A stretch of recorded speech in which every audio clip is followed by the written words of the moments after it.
Breve resumo do que teria sido a mensagem, mas vai ficar para uma próxima.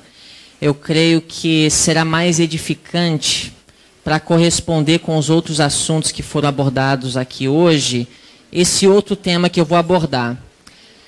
Mas deixa eu fazer um breve resumo do que seria o estudo sobre a natureza paradoxal da verdade. A verdade em qualquer área de estudo deve ser entendida como a soma total de seus elementos fundamentais.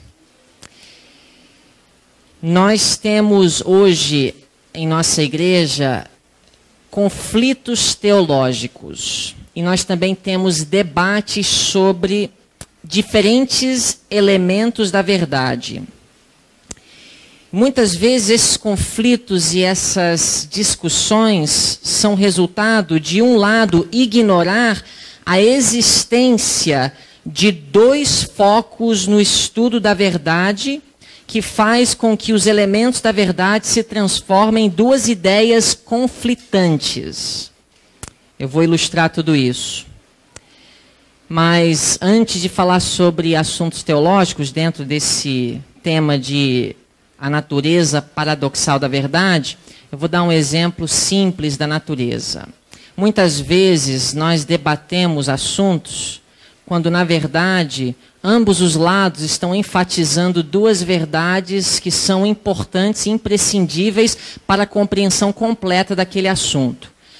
Assim como a água não pode ser dividida em hidrogênio e oxigênio, e continuar sendo água, a verdade também deixa de ser verdade quando um dos dois focos são desconsiderados.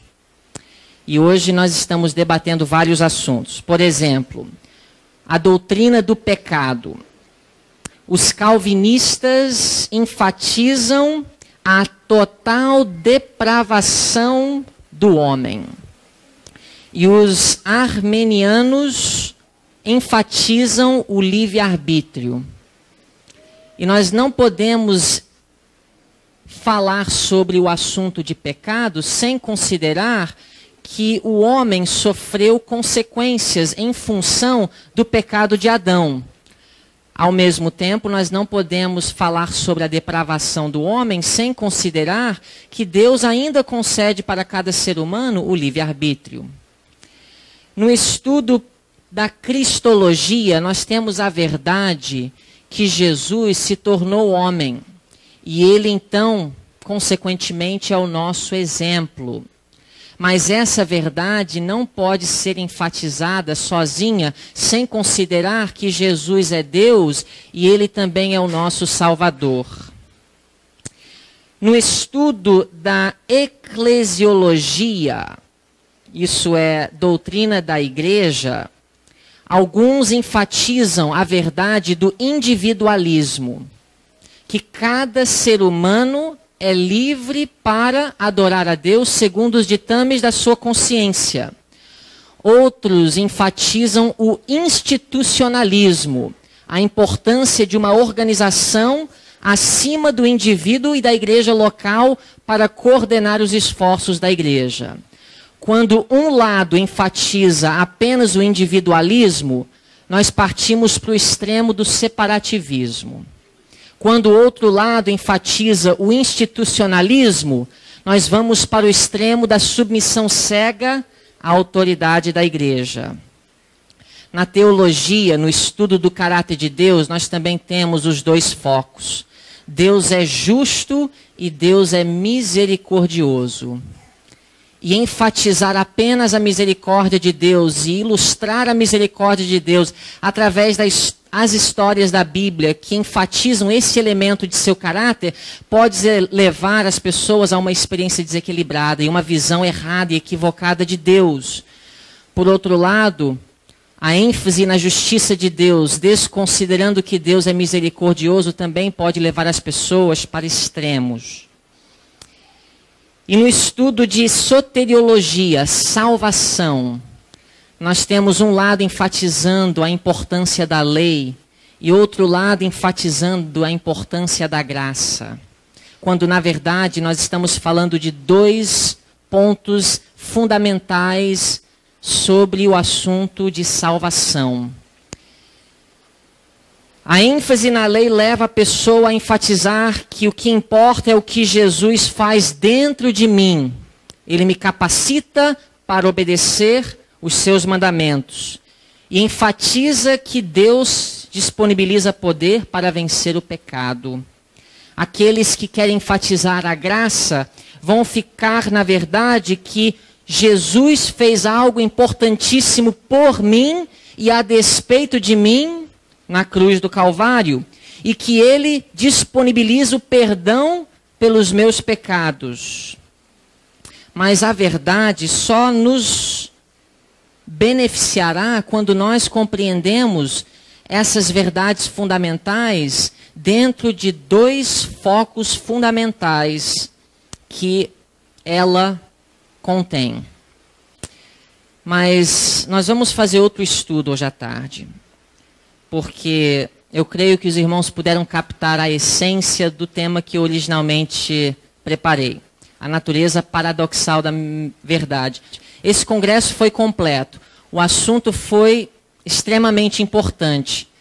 Na verdade, o assunto do congresso foi escolhido baseado numa declaração da irmã White, que está em Conselhos sobre Saúde, página 628. É a declaração que está dentro do panfletinho. Se alguém recebeu e ainda tem, pode me acompanhar. Eles, falando do povo de Deus, estão muitas vezes no fogo do fanatismo, na água fria da indiferença ou na escuridão da apatia. O objetivo desse congresso foi ajudar os irmãos e os que vão ouvir as palestras a evitarem o fogo do fanatismo. Ou, pode ser o caso de outro, a água da fria indiferença. Ou ainda, para outro, pode ser a escuridão da apatia.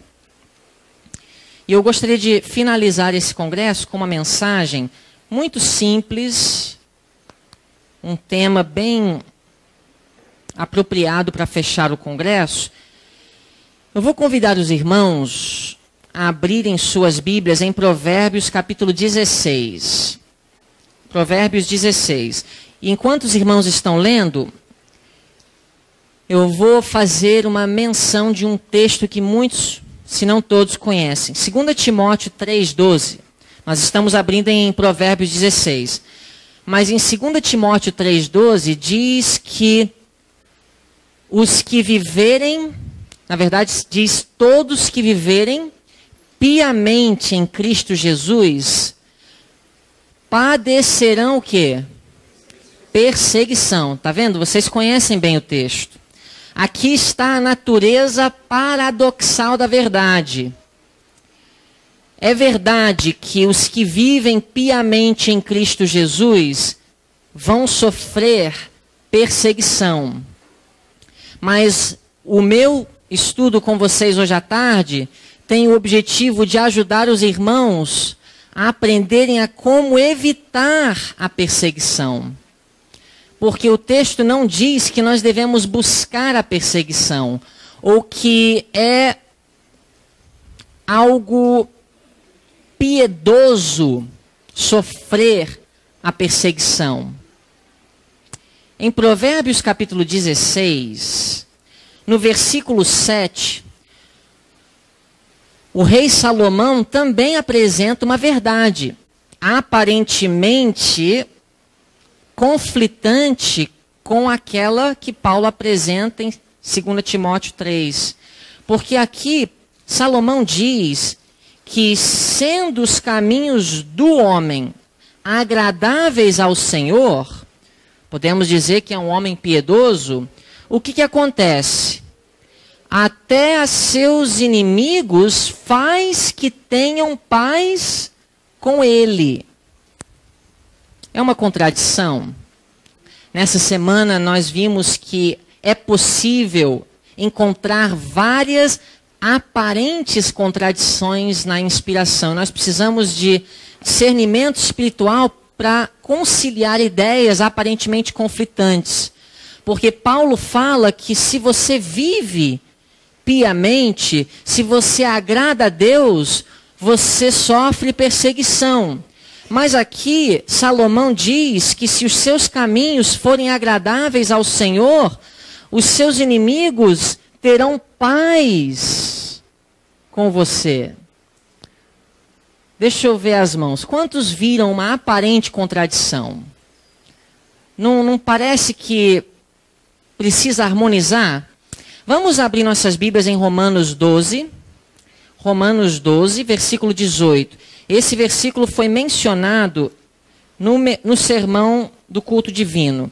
Romanos capítulo 12, verso 18, Paulo diz: se for possível, quanto estiver em vós, tende paz com todos os homens. O objetivo do meu estudo é compartilhar 7 meios ou 7 princípios que nos ajudarão a encontrar paz com todos os homens.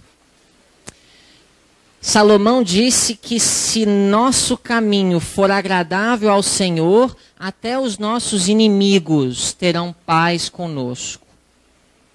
Como é isso? Eu vou compartilhar 7. E eu gostaria de abrir para interação. E o que eu quero é o seguinte. Eu não quero fugir do tema, então, por favor, escutem bem. Eu vou compartilhar 7 princípios bíblicos que nos ajudam a compreender como ter paz. E eu vou deixar os irmãos compartilharem experiências curtinhas que ilustram um dos 7 princípios que eu vou compartilhar. O estudo não é exaustivo, poderíamos compartilhar muito mais, mas eu vou compartilhar 7 regras, 7 dicas para nós encontrarmos relacionamentos pacíficos com pessoas que não concordam conosco, pessoas que estão em conflito conosco. E antes de entrar nos 7, eu gostaria de fazer menção de 2 jovens da Bíblia. Daniel e José. Eu quero que os irmãos abram agora em Daniel capítulo 1. Nós vamos ler um detalhe sobre Daniel e José. Na verdade, são iguais, são os mesmos, mas a Bíblia faz essa menção de tanto Daniel como José. Daniel foi para a Babilônia com 17 anos de idade. Ele era um jovem que levava a sério a sua religião. Ele agora se encontra numa terra pagã, cercado de pessoas que não criam como ele cria, sob pressão para ferir princípios que ele aprendeu desde pequeno. Mas interessante que às vezes nós enfatizamos a verdade que Daniel foi inflexível. Daniel foi firme até a morte. Ele foi fiel e não dobrou os joelhos ou não se comprometeu e não negociou os princípios do Senhor. É um bom ponto para enfatizar na vida de Daniel. Mas hoje nós vamos enfatizar outro lado da moeda. Não é uma ideia conflitante. É a natureza paradoxal dessa verdade. Daniel capítulo 1, verso 9 diz que Deus fez com que Daniel achasse graça e misericórdia diante do chefe dos eunucos. Os irmãos captaram aqui o ponto. Agora, eu queria sugerir para vocês, o texto não diz isso, mas eu quero sugerir que Deus não apenas operou um milagre para que o chefe dos eunucos tivesse simpatia e passasse a respeitar a conduta de Daniel. Eu acredito que Deus estava trabalhando no coração do chefe dos eunucos. Mas eu acredito que não foi apenas um milagre. Eu quero sugerir que a conduta de Daniel, o estilo de vida de Daniel, a forma de proceder de Daniel, conquistou a simpatia do chefe dos eunucos. Havia aqui, na minha visão, uma cooperação do esforço humano com o poder divino para fazer com que Daniel achasse graça e misericórdia com pessoas que nem criam como ele cria. Gênesis capítulo 39, vamos abrir e vamos ler sobre o jovem José. Gênesis capítulo 39, versos 1 a 5. Mas eu vou focar no verso 2. Gênesis 39, verso 2. E o Senhor estava com José, e foi homem próspero, e estava na casa de seu senhor egípcio. Os irmãos entendem que a religião dos egípcios era totalmente diferente da religião de José e de Jacó. E José se encontrava numa situação parecida com a de Daniel. Mas no verso 3, a Bíblia menciona algo acerca da experiência de José parecido com a de Daniel. Verso 3 diz: vendo, pois, o seu senhor, que o Senhor estava com ele, e tudo o que fazia o Senhor prosperava em sua mão. Verso 4 que diz: José achou graça em seus olhos e servia-o. E ele o pôs sobre a sua casa e entregou na sua mão tudo o que tinha. Então, irmãos, para recapitular tudo que nós falamos até agora, no estudo desta tarde nós vamos avaliar ou estudar 7 meios de fazer igual Daniel e José, achar graça aos olhos daqueles que não pensam como nós. Ou como Paulo disse em Romanos 12, 18, se possível, viver em paz com todos.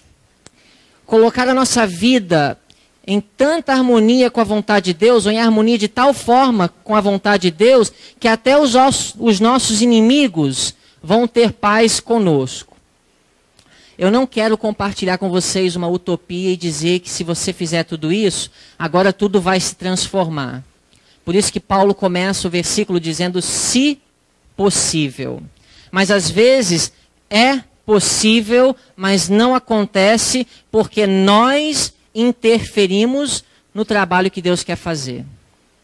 E às vezes nós nos escoramos em 2 Timóteo capítulo 3, verso 12, quando na verdade poderíamos.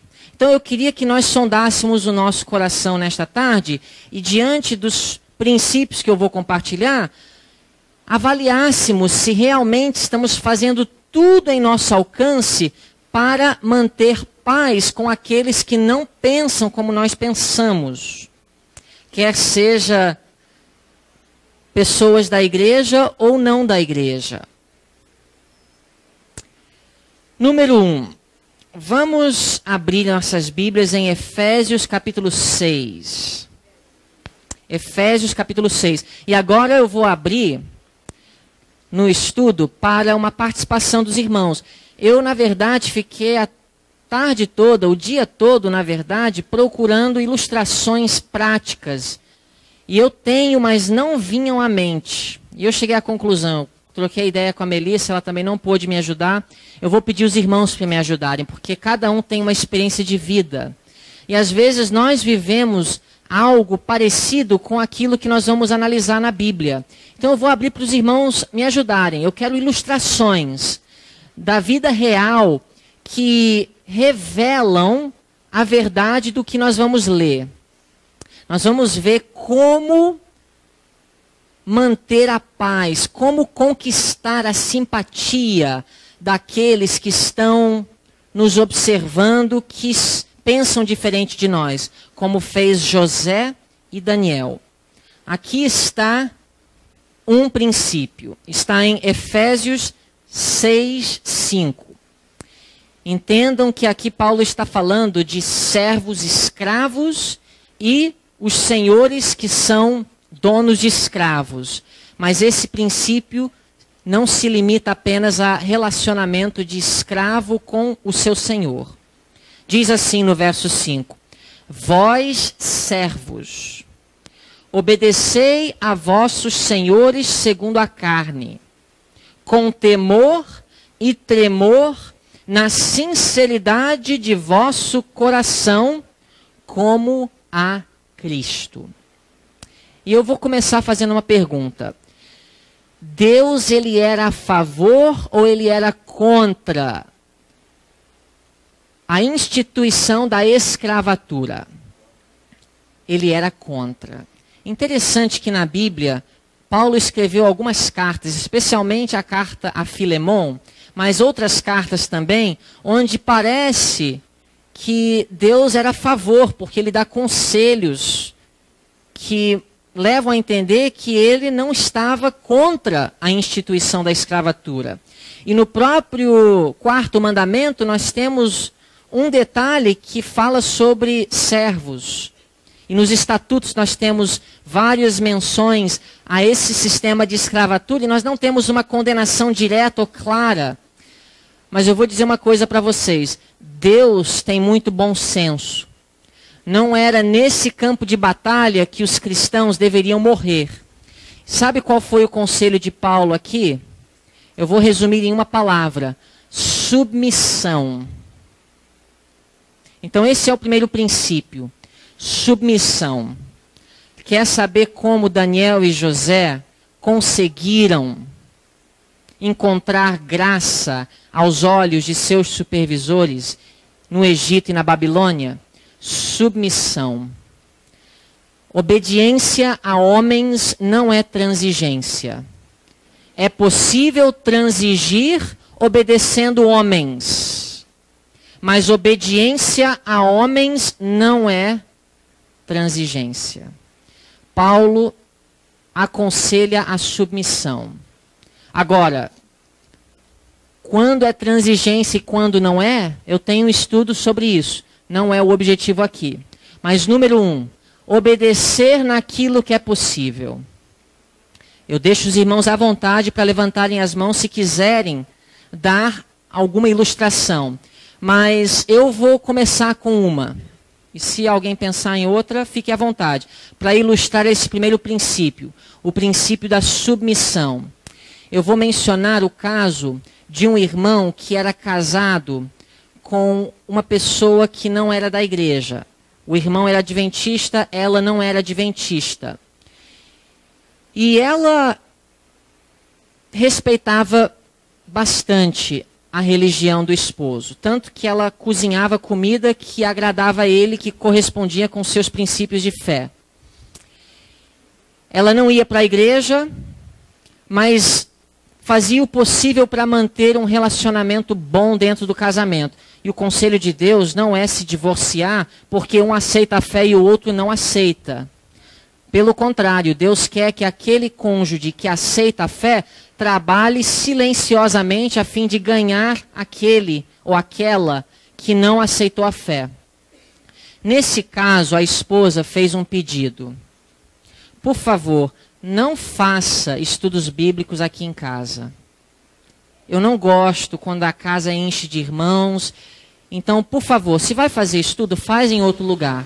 A esposa não exigia que ele não ia para a igreja. A esposa não exigia que ele parasse de devolver o dízimo. A esposa não cozinhava carne de porco para o irmão. Eu não lembro se ele era vegetariano ou não, mas se ele era vegetariano, ela fazia comida vegetariana para o irmão. Mas ela fez um pedido: por favor, não faça. Agora, como esposo, como sacerdote do lar, ele tem o direito de fazer estudos bíblicos em casa? Ele tem esse direito? Eu não estou discutindo aqui, irmãos, direito. Ele é o marido, ele paga as contas, ele que comprou a casa, ele que trabalha, tudo bem, eu não estou discutindo isso. A pergunta é possível, às vezes, se submeter sem transigir? E se o objetivo é ganhar a esposa algum dia, ser inflexível nesse ponto, vai surtir efeito? Então, princípio número 1 é a submissão. Você quer ser como Daniel e José? Aprendam a se submeter, porque eles eram submissos, não somente a Deus, eles eram submissos aos homens. Às vezes nós queremos enfatizar, e até às vezes sai da nossa boca a palavra, Daniel era submisso somente a Deus. Isso não é bíblico. Daniel era submisso a Deus e Daniel era submisso a Nabucodonosor. Ele só não se submeteu a Nabucodonosor ou ao rei Dário quando estava em conflito com a lei moral de Deus. Jesus deixou bem claro, dai a Deus o que é de Deus e dai a César o que é de César. Às vezes nós não queremos dar a César o que é de César. E o César aqui, para a minha ilustração, envolve muito mais do que apenas o prefeito de Duque de Caxias ou a Dilma.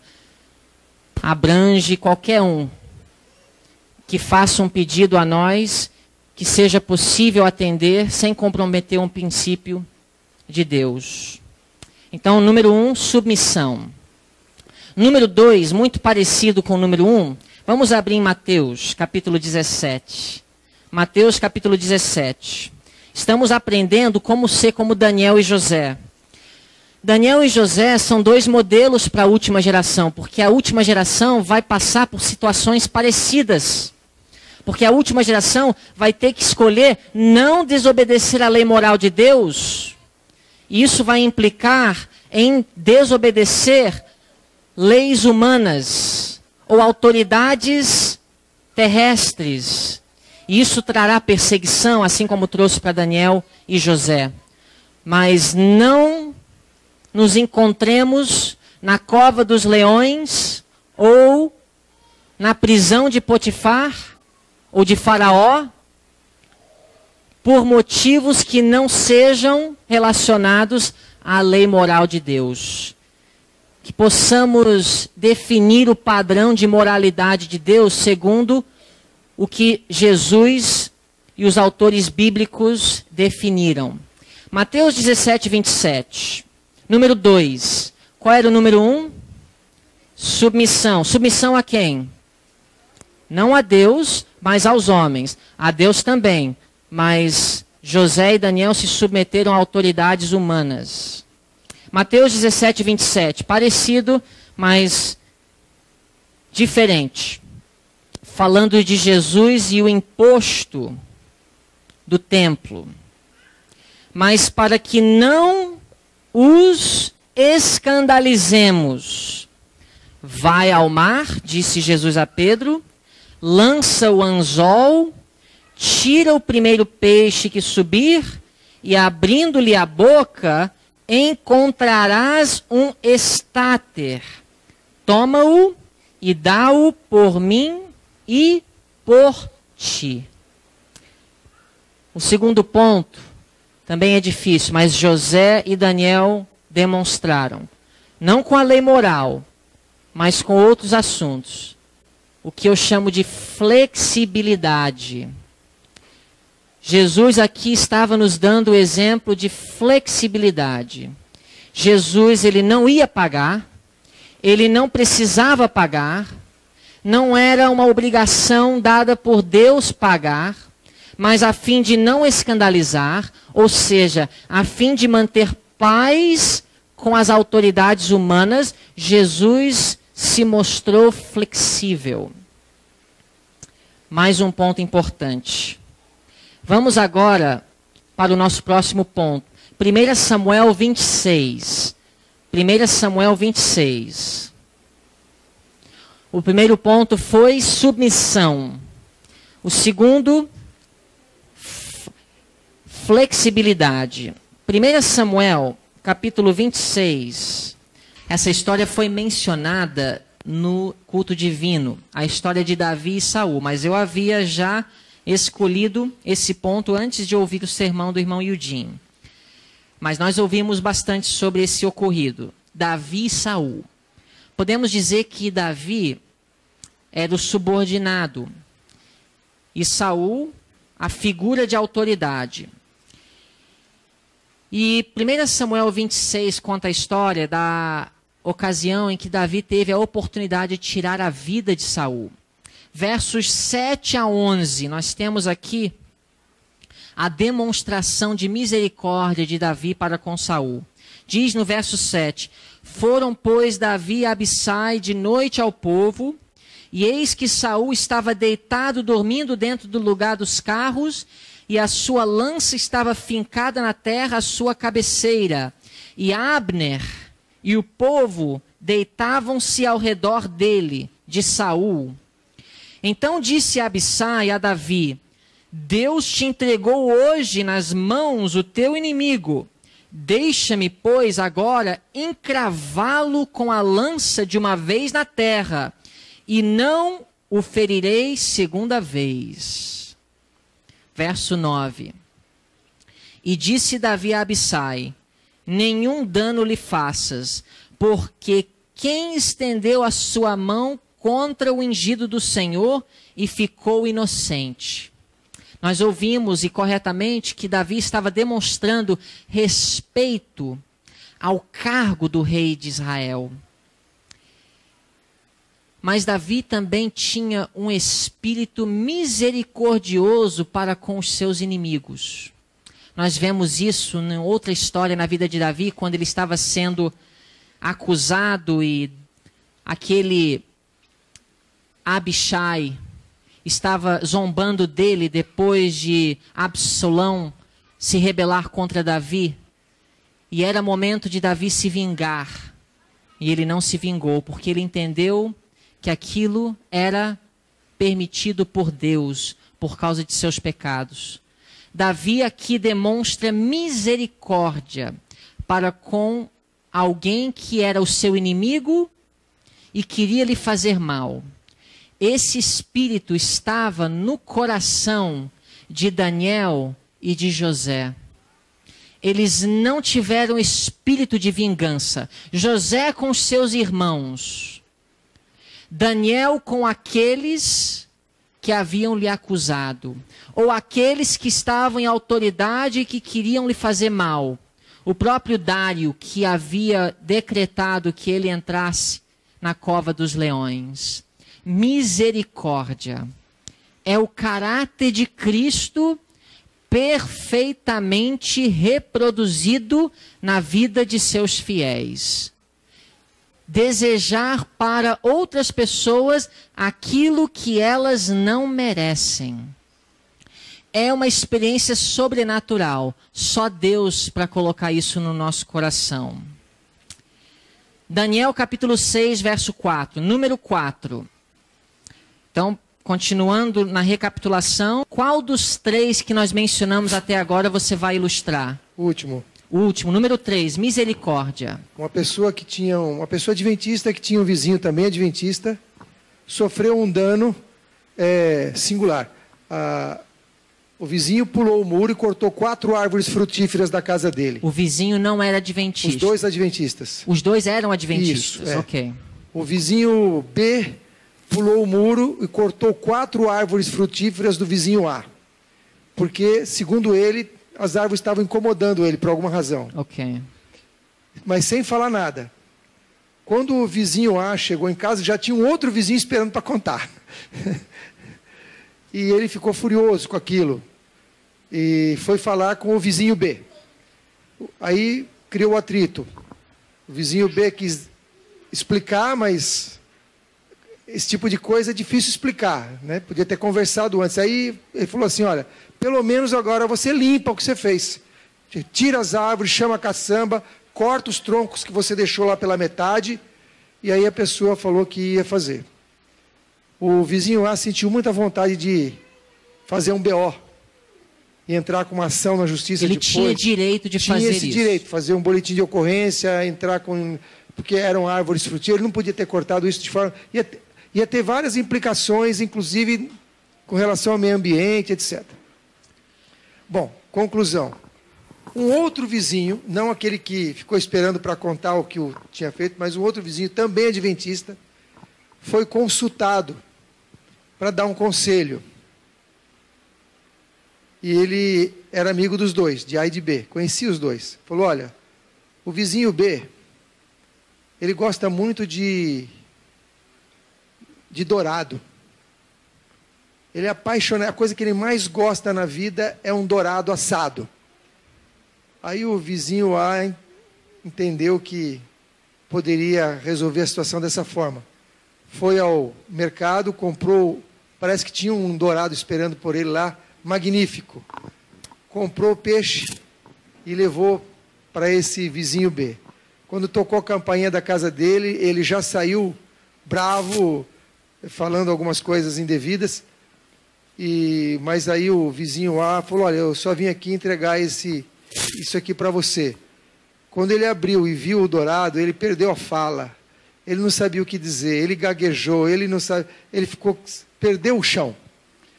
Conclusão, para encurtar a história, são amigos até hoje. E a paz foi restabelecida.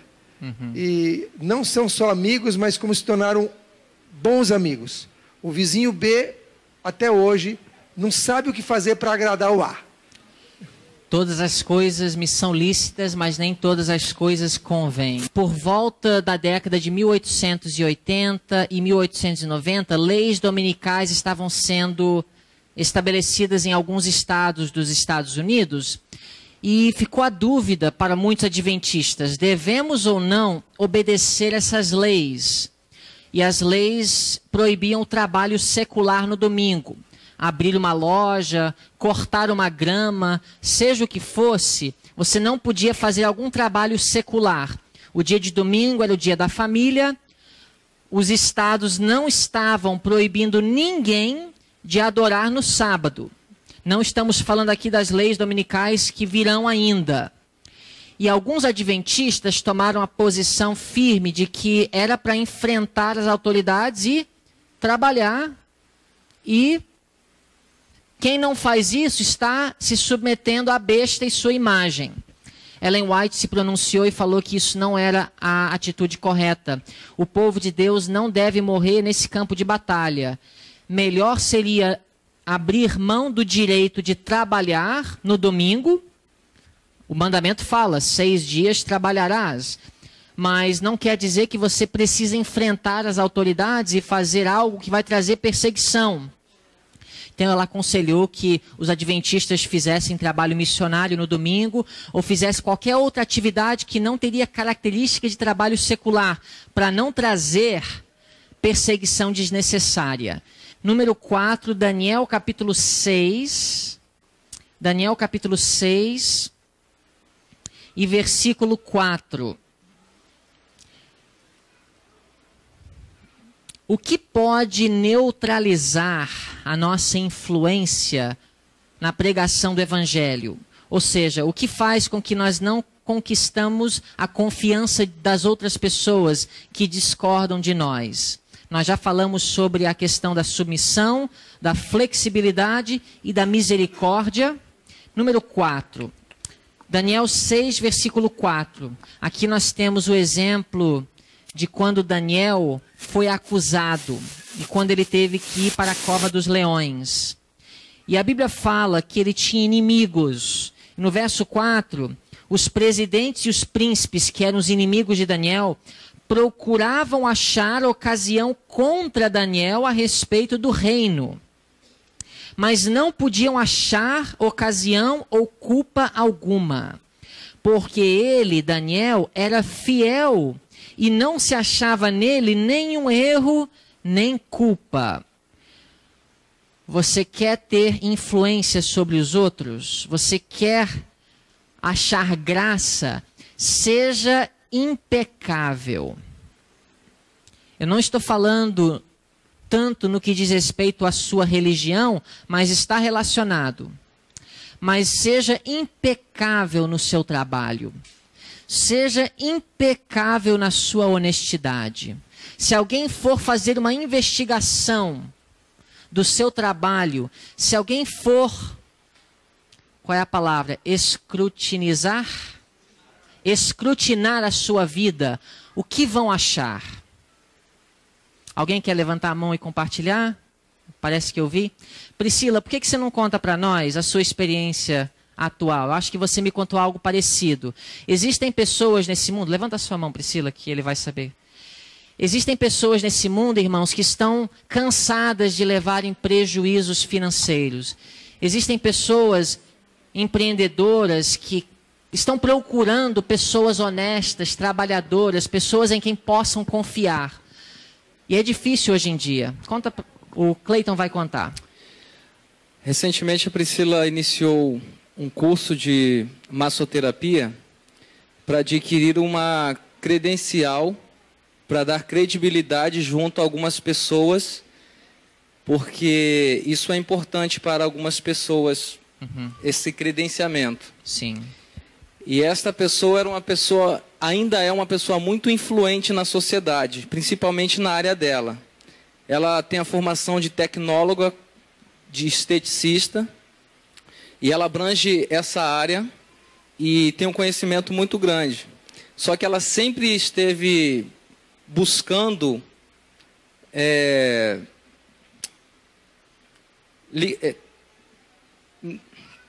formar um negócio com outras pessoas. Sociedade era a palavra, para que o negócio pudesse avançar. E ela é uma pessoa que, por natureza, ela gosta de agradar e de beneficiar as pessoas. Se aproveitando desta sua bondade, muitas pessoas a lesaram. E ela perdeu muito dinheiro. Ela ganhou muito dinheiro, mas também perdeu muito dinheiro por conta disso. Prejuízos financeiros. Sim.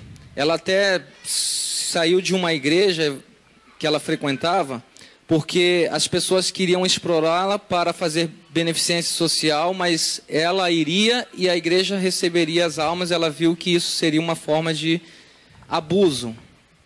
E então, em contato com a Priscila, conversando, a Priscila tem um dom do contato pessoal.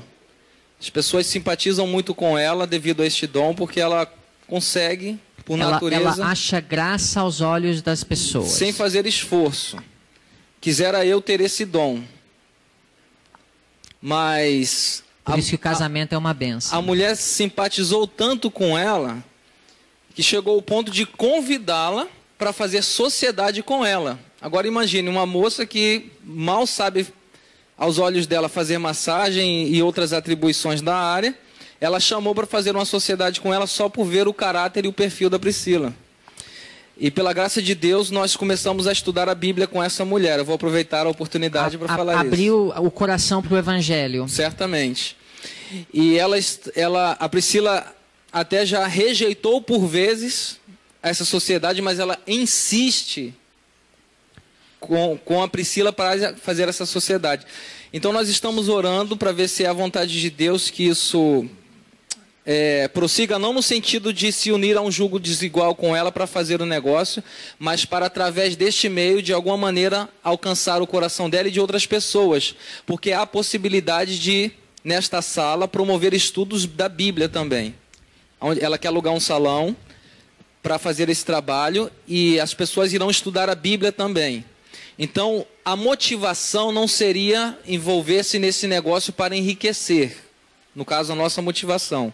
Mas se Deus mostrar mais evidências, nós conhecemos o texto bíblico, sabemos do princípio, nós vamos ver se é a vontade de Deus se envolver nesse negócio, nem que seja por um período, para alcançar outras pessoas, uma vez que a influência dela é muito extensa.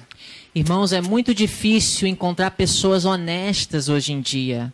E tem pessoas lá fora, pessoas empreendedoras, pessoas bem-sucedidas, que estão com sede para encontrar o cristianismo verdadeiro na vida das pessoas. E na prática é isso, a pessoa ser honesta, a pessoa zelar pelas coisas dos outros, porque isso revela falta de egoísmo e humildade. E isso chama atenção. Temos uma mão aqui. Eu trabalhei muito tempo, 11 anos com empresários lá em Belo Horizonte. Empresários de meio de transporte, donos de empresas de ônibus. E eu empregava adventistas para trabalhar nas fiscalizações que nós fazíamos. E os empresários me perguntaram um dia: vem cá, você não tem problemas com adventistas? Eles são todos honestos? Você não tem problema? E eu não pude pegar e mentir para ele. Então, eu falei para ele: olha, eu tive problemas. Agora, o senhor quer ter pessoas honestas, que eu estou vendo que eu tenho interesse de adquirir pessoas honestas, você pega um adventista e oferece a ele um valor maior para ele ficar depois do pôr do sol. Que seja 5 minutos, 10 minutos. Se ele aceitar, o senhor corre dele. Agora, se ele não aceitar a ficar 1 minuto sequer do horário que ele precisa de preparação, o senhor pode colocar ouro em pó na mão dele que não vai sumir uma grama. Ou seja, se ele é fiel com coisas pequenas para com um Deus que ele não vê, ele vai ser fiel com o empresário e os negócios do empresário.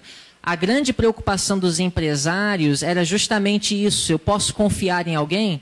Esse era o trabalho do meu pai, ajudar os empresários a identificarem irregularidades nas empresas, porque a grande preocupação de homens empreendedores é encontrar pessoas honestas. Então, irmãos, uma forma do povo de Deus fazer como Daniel e José, conquistar graça aos olhos dos faraós, dos potifares, dos Nabucodonosores da vida, é impecabilidade. Esse é o ponto número 4. E o nosso tempo está passando rápido. Vamos para o número 5. Colossenses capítulo 4, versos 5 e 6. Colossenses 4, versos 5 e 6. Como eu disse, esse estudo não é exaustivo. Eu elaborei 7 pontos, podem haver muito mais. Mas Colossenses 4, 5 e 6, irmãos, Daniel e José aprenderam o que nós vamos ler agora. E nós precisamos aprender. Eu acredito que é difícil para alguns praticarem esse princípio. Notem bem, versos 5 e 6 de Colossenses 4. Andai com sabedoria para quem? Para com os de fora, remindo o tempo. Agora, antes de ler o verso 6, Paulo dá uma ordem: andai com sabedoria para com os de fora. Mas como? Como andar com sabedoria? Verso 6. A vossa palavra seja sempre agradável, temperada com sal, para que saibais como vos convém responder a cada um. Irmãos, nós precisamos aprender como responder. Principalmente quando nós não concordamos. É uma área em que nós falhamos. Que a nossa palavra seja sempre agradável, mesmo quando nós discordamos. Como que vocês imaginam Daniel diante da mesa de Nabucodonosor? Como vocês conseguem imaginar Daniel demonstrando que ele não iria poder participar daquele alimento? E existem momentos em que é preciso ser firme. Porque eu imagino que José, com a esposa de Potifar, precisou ser decidido e firme, inflexível. Mas mesmo assim, com respeito, com sabedoria,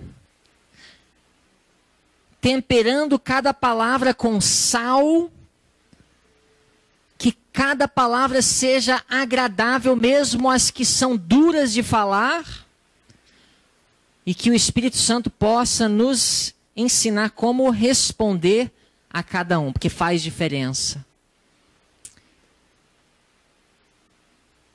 Número 6. Tito, capítulo 3. Tito, capítulo 3.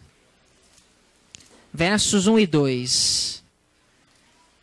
A carta de Paulo ao jovem ministro Tito. Capítulo 3, versos 1 e 2. Fiquem à vontade. O Cleiton levantou a mão novamente. Antes de nós lermos Tito 3, 1 e 2, fala para nós sobre a importância de falar palavras agradáveis. Na realidade, não foi novamente, porque eu tive que responder pela Priscila. Ok. Uma certa ocasião, eu estava levando os alunos para fazer trabalho missionário num bairro próximo. E os deixei nos seus respectivos lugares, nas ruas, para que eles pudessem dar seus estudos. E eu estava um pouco apressado, eu precisava regressar aqui para a região para poder voltar, devido a alguns compromissos. E eu peguei uma rua, eu julgava ser a rua principal, e diante do cruzamento, eu não considerei de parar o carro, mas diminuí e avancei. E naquele cruzamento estava vindo um outro carro, menor, na época das eleições, estava uma caixa de som em cima do seu carro, e tinha um homem com a sua família no carro. E então eu atravessei o cruzamento, e ele também atravessou o cruzamento, e ele teve que frear o carro dele quando, na realidade, eu deveria ter freado. E eu prossegui do cruzamento e ele veio atrás de mim. E ele já veio colocando a mão para fora, irado, reclamando. E no trânsito, quem dirige sabe que para surgir uma briga, uma confusão, basta acender uma faísca. E eu percebi que ele estava com os nervos exaltados, e eu acreditava que aquela era a mão principal e eu estava com a razão. E então, quando ele se aproximou, ele estacionou o carro próximo, reclamando comigo, porque eu havia infringido, e eu disse para ele: Senhor, eu chamei de Senhor. A mão que eu estava não era a principal. Você fez uma pergunta. Fiz uma pergunta. Ele, claro que não, era a minha. Aí eu, Senhor, me perdoe. Me perdoe porque eu pensei que era a mão principal, e ele já estava argumentando que a sua família estava no carro e seus filhos. Mas eu a tratei de uma maneira tão passiva, pedindo perdão, me humilhando para ele, que ele foi acalmando. Pediu para eu prestar mais atenção na próxima vez, mas graças a Deus não surgiu uma confusão maior. É uma outra coisa que o mundo não está acostumado a ver. Primeiro, a gente vai querer argumentar que nós estávamos certos até o fim. Outra coisa, o tom. O tom muda tudo numa conversa dessa. Então, não é só a palavra agradável, mas é o tempero do sal. Tem a ver com o tom. Nós temos uma mão aqui.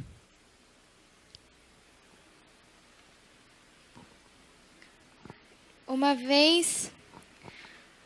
Bom, eu vou tentar resumir bem. Vai tentar resumir bem mesmo, porque... Uma vez eu tinha escrito um artigo no site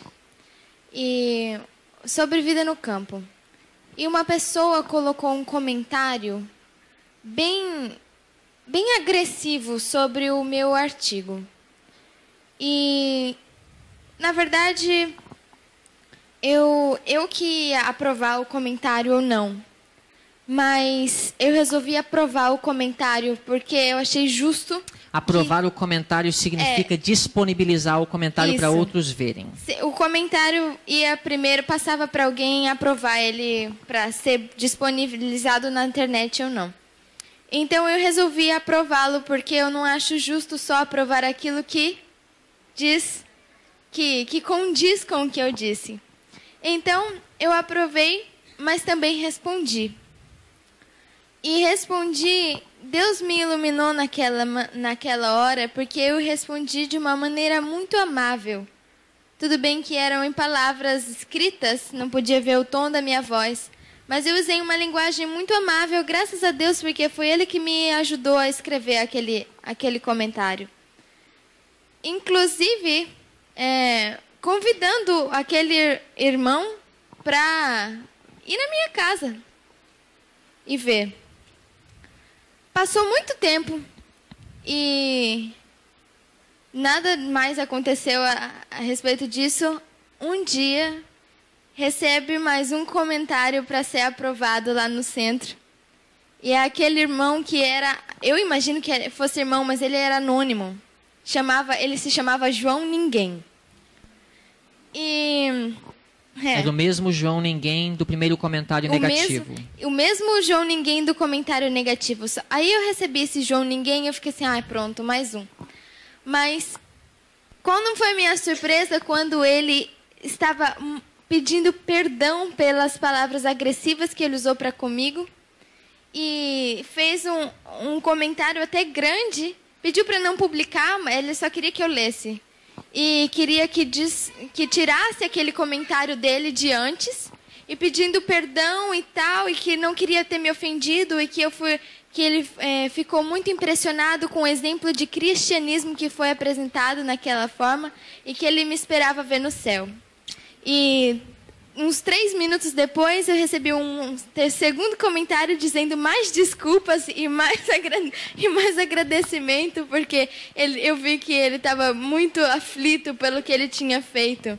Mas, graças a Deus, tudo ocorreu certo. E depois, só uma coisa, depois eu fiquei sabendo que não era eu quem administrava o site, eu, na verdade, só estava ali por um período pequeno. Eu fiquei sabendo pela pessoa que administrava o site que ele já tinha escrevido atacando muitos dos artigos que foram disponibilizados naquele site, mas a partir daquele dia ele nunca mais fez isso. Uma palavra suave desvia o furor. Tito, capítulo 3, versos 1 e 2. Lembrando que Paulo era perseguido pelos romanos. Inclusive, ele foi preso e morreu em função da perseguição. E lembrando que Paulo estava vivendo numa época em que as autoridades romanas eram corruptas. Ele estava vivendo sob a autoridade de um poder civil degradante e corrupto. Mas notem o conselho de Paulo a Tito. Tito capítulo 3, versos 1 e 2. Admoesta-os a que se sujeitem aos principados e potestades, que lhes obedeçam e estejam preparados para toda boa obra, que ninguém infamem, nem sejam contenciosos, mas modestos, mostrando toda a mansidão para com todos os homens. Eu queria que os irmãos percebessem que Paulo foi pacificador. Paulo não tentou despertar no coração daqueles que estavam sob sua influência rancor e ódio para com as autoridades. Isso se aplica não somente às autoridades civis, mas a qualquer autoridade. A autoridade pode estar errada. A autoridade pode até ter corrupção, mas não é o nosso papel despertar no coração das pessoas um espírito insubmisso às autoridades. Se nós estudamos os escritos de Ellen White, as cartas de Ellen White aos membros da igreja, nós nunca vamos encontrar um momento em que ela esteja encorajando pessoas a se rebelarem, nem contra as autoridades civis e nem contra as autoridades eclesiásticas. Pode ter certeza que ela tentou usar a sua influência para corrigir os líderes da igreja. E ela tinha noção de que a liderança da igreja em sua época tinha muitos problemas que precisavam ser corrigidos. Mas ela não estimulou nos membros um espírito contencioso. E Paulo teve esse espírito, o espírito pacífico. Em vez de alertar Tito e os demais cristãos que estavam sob a influência de Paulo sobre as corruptoras influências em Roma, ele disse: sujeitem-se aos principados e potestades. E a Tito ele fala: admoesta-os a que se sujeitem aos principados e potestades. Não que Paulo estivesse encorajando os cristãos a obedecerem à voz dos homens quando essa está em conflito com a lei moral de Deus. Mas Paulo era para a paz e não para a discórdia. Ser pacífico. José e Daniel eram pacíficos. Último, 2 Reis capítulo 5. Eu não vou abrir lá, mas eu vou fazer menção. 2 Reis 5, 1 a 5. Eu vou falar sobre a jovem, a serva israelita de Naamã, um capitão do rei da Síria. A Síria era inimigo de Deus, inimigo de Israel. E essa jovem foi separada de seu lar, de seus pais, de sua família, de seus irmãos, dos israelitas, de sua pátria, para estar como escrava na casa de Naamã. Mas essa jovem conquistou o respeito e a simpatia e a graça de Naamã e sua esposa. Como que ela conseguiu isso? O mesmo espírito de José e de Daniel. E ela, nessa história, revela outro ponto importante: a prestatividade. Você pode olhar para uma pessoa ímpia, uma pessoa que não concorda com você teologicamente, quer seja no mundo ou na igreja, e achar que você não deve levantar a mão para ajudar, não deve andar a segunda milha, se pedirem uma coisa, não dar a outra. Mas o espírito no coração dessa jovem foi de ajudar, sem esperar receber nada de volta, por amor ao próximo. E esse tipo de característica ganha almas para o reino de Deus. Eu vou recapitular porque o meu tempo já se esgotou. Nós falamos hoje sobre como ter paz com todos os homens, se possível.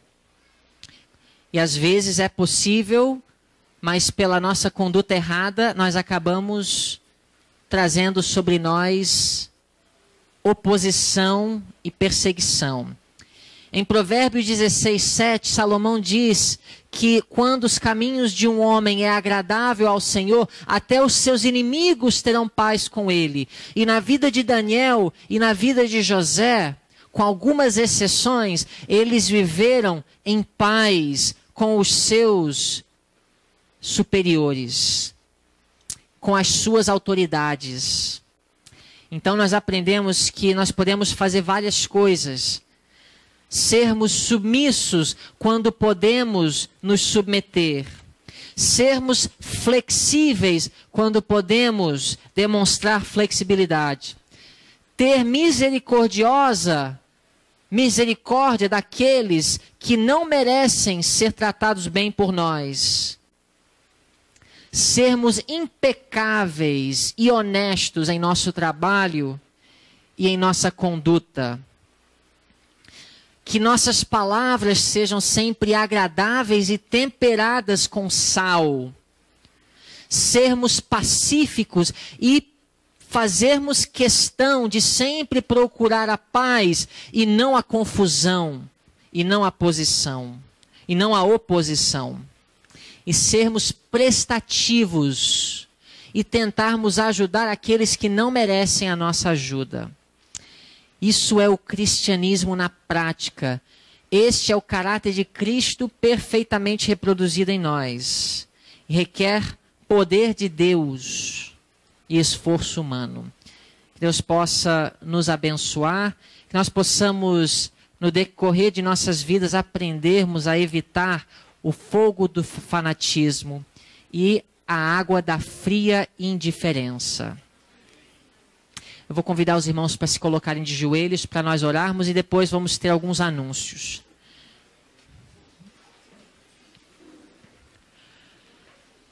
Santo e amoroso Pai que estás nos céus, muito obrigado, Senhor, pela semana tão agradável e produtiva que tivemos aqui com os nossos irmãos. Obrigado pelas palavras inspiradas da Bíblia e do Espírito de Profecia, pelas instruções que o Senhor tem para nós, que são tão proveitosas para nossa vida aqui na terra e também para a nossa preparação para a vida eterna. Pedimos uma bênção especial sobre cada família, cada irmão, cada jovem. Pedimos que o Senhor possa abençoar todos que participaram e agora que o Senhor possa nos conduzir de volta aos nossos lares. Que nós possamos viver os princípios que aprendemos aqui. Em nome de Jesus. Amém.